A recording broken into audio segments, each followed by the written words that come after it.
Hello everyone, thank you so much for coming back to my channel. आज की इस video में मैं आप सबको बताऊंगी कि कैसे आप अपना स्टडी प्लान बना सकते हैं ओईटी के लिए। सबसे पहले तो फर्स्ट चीज़ जो आपको करनी है वो है एक टेम्प्रेरी डेट सेट करनी पड़ेगी कि आपको कब एग्ज़ाम देना है एग्जैक्टली। फॉर एग्जांपल अभी मई चल रहा है तो आपको एक टेम्प्रेरी डेट सेट कर लो कि मेरे को जुलाई के एंड में देना है, या जुलाई के मतलब अपनी इंग्लिश के हिसाब से। अगर आपकी मीडियम इंग्लिश है तो आप 2 महीने ले सकते हैं। अगर आपकी बहुत मतलब सही आपको पता है कि आप अच्छे से कम्युनिकेट कर सकते हैं तो आपको मतलब 1 महीना 1.5 महीना काफ़ी होगा, ठीक है। और अगर आपकी थोड़ी थोड़ी मीडियम से थोड़ी सी कम इंग्लिश है तो आपको थोड़ा 3 महीने काफ़ी हो जाएंगे, ठीक है। तो इस तरीके से, पर टाइम पीरियड उस चीज़ पे ही डिपेंड करता है कि हम कितनी प्रैक्टिस कर रहे हैं। तो अपनी प्रैक्टिस को अगर बढ़ा दोगे तो ये टाइम पीरियड डिक्रीज हो जाएगा, तो उस हिसाब से आपको देखना है। सबसे पहले अपनी टेम्प्रेरी डेट सेट कर लो कि मुझे इस दिन अपना एग्ज़ाम देना है। जब आप ये टेम्प्रेरी डेट सेट कर लेते हैं उसके बाद 10 दिन आपको निकाल लेने हैं शुरू के, कि 10 दिन में आपको ये देखना है कि सबसे पहले आप क्या करना चाहोगे। रीडिंग और लिसनिंग ऐसी चीज़ है जो कि हमें खुद से ही करनी होगी। कोई इंस्टीट्यूट, कोई इंसान, कोई हेल्प नहीं कर सकता उस चीज़ के अंदर। हाँ, थोड़ी बहुत हेल्प मिल सकती है स्किल्स वगैरह डेवलप करने के लिए। वो यूट्यूब पे आपको एडू स्किल्स की जो वीडियो है वो काफ़ी ज़्यादा अच्छी बनाते हैं, ठीक है। वो काफ़ी अच्छी तरीके से बताते हैं। उनसे ऐसा नहीं कह रही कि उनसे कोचिंग लो या ये, लेकिन उनकी वीडियोस देख लो। जो आपको जिस चीज़ में डाउट लगे एक बार देख लो, उसके नोट्स बना लो, फिर उस चीज़ को अप्लाई करो अपनी रीडिंग और लिसनिंग के अंदर। रीडिंग और लिसनिंग के लिए मैं और भी आपको चीज़ें बताऊंगी थोड़ा सा डिटेल में, लेकिन पहले इस वाली चीज़ में मैं आपको स्टडी प्लान एक्सप्लेन कर देती हूँ, ठीक है। 10 दिन आप निकाल लो इसके अंदर। 10 दिन में आप यूँ सोच लो कि चार चार दिन आपको रीडिंग करनी है, सिर्फ रीडिंग, ठीक है। ज़्यादा फालतू चीज़ें नहीं करनी है, सिर्फ रीडिंग करो। एक 1 बाय 1 करो, यूं भी नहीं कि बिल्कुल फर्स्ट आपने ए पार्ट ले लिया उसी पे लगे हुए हो, बी ले लिया, ऐसे भी नहीं, इतना भी नहीं। लेकिन हाँ, पूरा मॉड्यूल 4 दिन, 4 दिन आप रीडिंग के लो, पूरा पूरा मॉड्यूल करो। वो बाद की बात है, बाद में देखा जाएगा कि आपका कौन से सेक्शन में आपको ज़्यादा इश्यूज आ रहे हैं, ताकि उसकी ज़्यादा प्रैक्टिस कर सको। लेकिन शुरू के टाइम पे आपको क्या करना है, शुरू के टाइम पे आपको सारा पूरा करना है, पूरा सेक्शन करके देखना है कि पूरा मॉड्यूल करना है, ABCD सारे पार्ट्स करने हैं, ठीक है। ऐसे ही लिसनिंग, फिर जब आपके 4 दिन रीडिंग के हो जाएं तो उसमें आप अपने नोट्स बना लो कि क्या कमी है मेरी, क्या। मार्क्स पे इतना ध्यान मत दो। मार्क्स आप लिख सकते हो अपना कंपैरिजन करने के लिए, लेकिन ज़्यादा मार्क्स पे ध्यान नहीं देना इस टाइम पे, ठीक है। मैं तो कह रही हूँ 20 दिन तक, अगर आप कुछ जॉब नहीं कर रहे या कुछ नहीं कर रहे तो 20 दिन तक तो जब आप प्रैक्टिस कर रहे हो तो अपने मार्क्स देखो ही मत, और बाद में भी मत देखो बेशक। अपनी प्रैक्टिस पे पूरा ध्यान दो। मार्क्स बस ये देखो कि हाँ इम्प्रूव, कि मैं कर तो रहा हूँ ना, कुछ तो इम्प्रूवमेंट आ रही है ना, बस इतना सा देखो। यूं मत डिप्रेस मत हो कि मेरे 25 आ रहे हैं, 20 आ रहे हैं, कुछ नहीं होता। प्रैक्टिस करते रहो, ठीक है। जब आप ये कर लोगे, 4 दिन आपने रीडिंग कर दिए, 4 दिन आप लिसनिंग कर दो। थोड़ा बहुत तो समझ में आएगा कि हाँ क्या क्या है इस चीज़ के अंदर। जब रीडिंग लिसनिंग थोड़ी बहुत समझ में आने लग जाए फिर आप राइटिंग और स्पीकिंग स्टार्ट कर सकते हो, ठीक है। राइटिंग और स्पीकिंग में दूसरा इंसान चाहिए यार। दूसरे इंसान के बिना आप करोगे तो शायद आप किसी दूसरे ट्रैक पे चले जाओगे, तो किसी की हेल्प ले लो इसके लिए, ठीक है।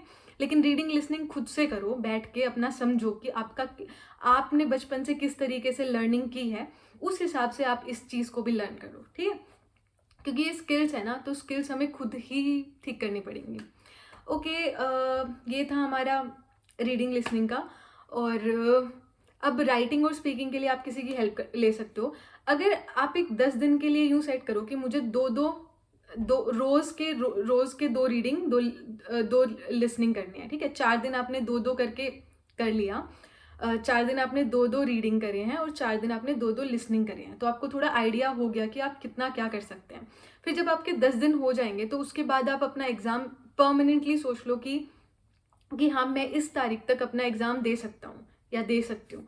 तो उस दिन के लिए आप अपना एग्ज़ाम बुक कर दो। 2-3 दिन और ले सकते हो, बट हाँ जितना जल्दी एग्ज़ाम बुक करोगे उतना जल्दी आपको वो होगा कि अर्ज होगा कि हाँ मुझे अच्छे से एग्ज़ाम देना है, मुझे क्लियर करना है। मतलब हमारा साइकोलॉजिकल सपोर्ट मिल जाता है हमें अंदर से ही कि इतने पैसे भर रखे हैं तो कुछ अच्छा कर लेते हैं, ठीक है। आप ये कर सकते हो। और जो लोग यूं कहते हैं कि अपना एग्ज़ाम पोस्टपोन कर देते हैं, यार पोस्टपोन करके कुछ नहीं होगा, ठीक है। पोस्टपोन करके क्या होगा बताओ। जो आपने अभी, जब आपके पास 3 महीने थे या 2 महीने थे तब आपने कितना कर लिया, जो आप अब पोस्टपोन करके फिर आप और टाइम दे के ऐसे करोगे। पर वो सबकी विश होती है, वो सबकी अपनी नॉलेज होती है कि वो किस तरीके से अपने आप को लेते हैं, बट मैं तो कहूँगी नहीं, क्योंकि मेरी एक स्टूडेंट थी, उसने कहा कि मैं पोस्टपोन करना चाहती हूँ, तो मैंने उसे मना कर दिया, मत कर, पोस्टपोन मत कर, क्योंकि वो फीवर था, उसको काफ़ी प्रॉब्लम आ गई थी 1 हफ्ते जब एग्ज़ाम था उस वीक के अंदर ही, लेकिन उसने नहीं किया और उसका क्लियर हो गया, उसका एग्ज़ाम सारे सब में वो पास हो गई और वो इतनी खुश थी कि थैंक गॉड उसने पोस्टपोन नहीं किया। और सेम मेरे साथ भी ऐसा ही हुआ था। मैं 2 दिन पहले रो रही थी अपने घर वालों के साथ कि यार ये क्या हो रहा है, मुझे नहीं आता, I am not prepared for it, please मैं क्या करूँ, मैं आगे कर देती हूँ, डिफ़र कर देती हूँ। लेकिन मेरे घर वालों ने भी कहा कि कोई नहीं, क्या हो गया, कर दे, अब देखा जाएगा। अब मेरे पापा कहते हैं कि मतलब किसी चीज़ में सर दे दिया तो उसको पूरा कर दो, इस टाइप से। तो यही चीज़ है कि अब आए इस रास्ते पे चली गई हो तो जहाँ जो एम है उस पर चले ही जाओ, है ना। तो अपना एग्ज़ाम दे दो, ठीक है।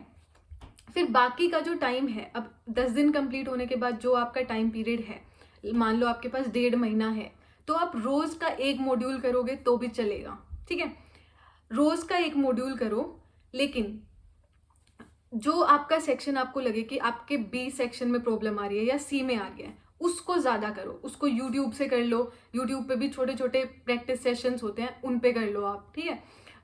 या आपको राइटिंग का लग रहा है कि मेरी राइटिंग सही है, तो 2-3 लेटर लिख के देखो या उसके बारे में पढ़ो कि कैसे ठीक करना है। लेकिन मॉड्यूल एक एक करो, क्योंकि हमारे पास ओईटी का मटेरियल कम होता है, और कम होता है इसीलिए अगर आप बार बार बहुत सारे मॉड्यूल्स करने बैठ जाओगे तो आपका ख़त्म हो जाए एक टाइम पे। लेकिन अगर आप अपनी स्किल्स पे ज़्यादा ध्यान दोगे और मॉड्यूल्स को एक तरीके से प्रैक्टिस के लिए रखोगे तो ज़्यादा बेनिफिशियल होगा। तो आप इस तरीके से आप अपना कर सकते हो, बैलेंस करके स्किल्स पे ज़्यादा ध्यान दो। स्किल्स सिर्फ मॉड्यूल से नहीं, स्किल्स और भी चीज़ों से डेवलप हो सकती हैं, वो आपको बैठ के खुद सोचना पड़ेगा। मैं अपनी स्किल्स डेवलप करती थी सीरीज़ देख के, लिसनिंग स्किल्स के लिए। और लिसनिंग के लिए मेरे को जो भी यूट्यूब पे जो भी लिसनिंग की वीडियो दिखती थी, मैं उसको सॉल्व करने लग जाती थी। मोटिवेशनल वीडियोस होती हैं जो इंग्लिश में होती हैं, जो ये जो साउथ अफ्रीकन और ये सब इस टाइप के लोग जो कुछ या अलग अलग लोग कुछ एक्सप्लेन करते हैं ना, तो वो वाली वीडियोस देखो, उनसे मोटिवेशन भी आएगा और वहाँ से स्पीक आपकी लिसनिंग भी इंक्रीज होगी, ठीक है। मैं वो सुनती थी, रोज़ का 1 बना लो कि हाँ वो सुनना है, ठीक है। मोटिवेशनल वीडियोस से ये होता है यार कि हम थोड़ी देर के लिए तो पंप हो जाते हैं, लेकिन उसके बाद फिर वही हो जाता है, सबके साथ होता है। पर थोड़ी देर तो हो, ये तो हो कि थोड़ी देर के लिए तो हो रहे हैं, उस चीज़ को कहीं तो यूज़ करें। तो जो थोड़ी देर हो रहे हो उसको यूज़ कर दो सीधा, ठीक है। और मोटिवेट कोई कर रहा है तो हो जाओ ऐसे है। और इस तरीके से आप एक एक मॉड्यूल करो डेली का। लेकिन वो आपको ये है कि चाहे धरती इधर से उधर हो रही है, आपको वो एक मॉड्यूल करना ही है। रात को चाहे 12 बज रहे हैं और आपको तब भी वो मॉड्यूल करना है। मैं सबसे लेजीएस्ट हूँ, मैंने भी किया है, तो आप भी कर सकते हो, ठीक है। और अब मैं थोड़ा कंट्रोल कर रही हूँ अपने लेजीपन को, अब मैं थोड़ी एक्टिव हो रही हूँ, क्योंकि जब बाहर आ जाते हैं तो लगता है कि यहाँ पे 85 ईयर ओल्ड भी लोग इतने मतलब इतना ज़्यादा एक्टिव रहते हैं, तो उनको देख के लगता है यार अभी तो हम तो हमारे पास तो काफ़ी चीज़ें हैं, काफ़ी रिसोर्सेज हैं, बॉडी भी ठीक है, तो हम भी कुछ करें, तो एक्टिव होना ज़रूरी है, ठीक है। और स्पीकिंग के लिए मैं एक चीज़ बताना चाहूँगी, अपनी स्पीकिंग को अच्छा कर लो, क्योंकि सिर्फ एग्ज़ाम क्लियर करने के लिए नहीं, लेकिन बाहर आके भी आपको कम्युनिकेट करना पड़ेगा। और कम्युनिकेशन इज़ की इन अब्रोड, और किसी भी जगह आप जा रहे हो, यहाँ की इंडिया में भी अगर हम अपनी लैंग्वेज में कम्युनिकेट नहीं कर पा रहे हैं तो हमें दूसरा इंसान मतलब समझ नहीं पाएगा, और हम उसको अपनी जो बात है वो डिलीवर नहीं कर पाएंगे, राइट। तो इसीलिए बाहर आके भी ये चाहते हैं कि इनसे इनकी लैंग्वेज में अच्छे से कम्युनिकेट करें, ताकि ये हमें अच्छे से समझे और उस चीज़ का हम फ़ायदा उठाएं और ये लोग हमारी कहीं ना कहीं हेल्प कर पाएँ, ठीक है। तो उस चीज़ के लिए आपको स्पीकिंग अपनी अच्छी करनी पड़ेगी। लेकिन हाँ, ये है कि धीरे धीरे स्टेप बाय स्टेप करो और हो जाएगा, ठीक है। अगर आपको रीडिंग और लिसनिंग की वीडियोस देखनी है तो मेरे पास टिप्स हैं जो मैंने इस चैनल पे शेयर कर रखे हैं, आप जाओ और वो वीडियोस देखो, वो कहीं ना कहीं आपकी बहुत हेल्प करेगी। और दूसरी चीज़, राइटिंग और स्पीकिंग के लिए भी वीडियोस हैं। स्पीकिंग की मैं और ट्राई करूँगी कि आपको बेसिक से अच्छे से एक्सप्लेन कर पाऊँ। और अगर आपको राइटिंग और स्पीकिंग की क्लासेस चाहिए तो आप मुझे इंस्टाग्राम पे डीएम कर सकते हैं। अगर आपका इस 1.5 मंथ के अंदर अंदर एग्ज़ाम है तो आप मुझे डीएम कर सकते हैं, अभी मेरे पास टाइम है, मैं आपको सिखा सकती हूँ ये चीज़ें।